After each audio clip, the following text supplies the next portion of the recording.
While he was invented for the MCU, Shu Wenwu was inspired by several Marvel Comics characters. He's essentially the live-action version of the Mandarin, and to be fair, Shang-Chi one fleshes out Wenwu's backstory quite well before he gets devoured by the Dweller in Darkness. That said, Shu Wenwu is a near-mythical warrior who has lived countless lifetimes. There are thousands of years of his backstory left untold in the MCU, and as Wenwu was played by Tony Leung, he's also a great example of the MCU's tendency to use legendary actors as one-off villains. And the same can be said of this next premature kill.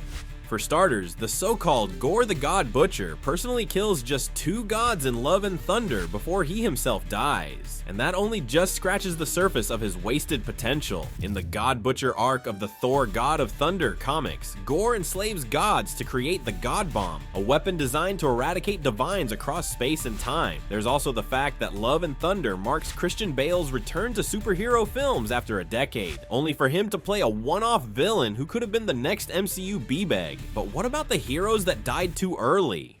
Quicksilver, one of the fastest characters in Marvel Comics, died because he was too slow to dodge bullets from Ultron's drones. And the only thing sillier than that is how the MCU gave Quicksilver just one movie to shine. To be fair, at the time, the MCU couldn't dive into Pietro and Wanda's X-Men and Brotherhood of Mutants stories for legal reasons. But this doesn't change the fact that Quicksilver is one of the most wasted anti-heroes in the history of modern superhero films. And much the same can be said of this next character.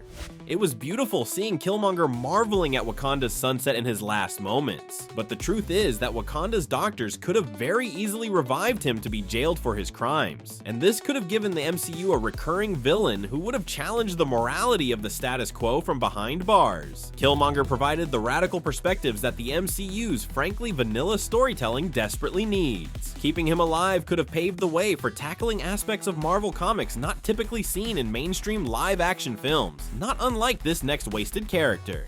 The sudden death of the alternate Illuminati was the perfect way to illustrate the raw, unhinged power of the Scarlet Witch, but it does eliminate one crucial aspect of Marvel Comics from the main MCU timeline, the Inhumans. And while Illuminati members like Charles Xavier and Mr. Fantastic are on their way back to the MCU, it seems that Black Bolt's time in the spotlight ends in Doctor Strange 2, and it's a pity because Black Bolt could have fixed how the Inhumans series severely mishandled this genetically engineered offshoot of humanity. From how the Terrigen Mist works to Black Bolt's own unique power set, the MCU wasted tons of potential by killing off the King of the Inhumans too early. So which other MCU characters do you think deserve to live longer? Tell us in the comments and keep watching ScreenRant.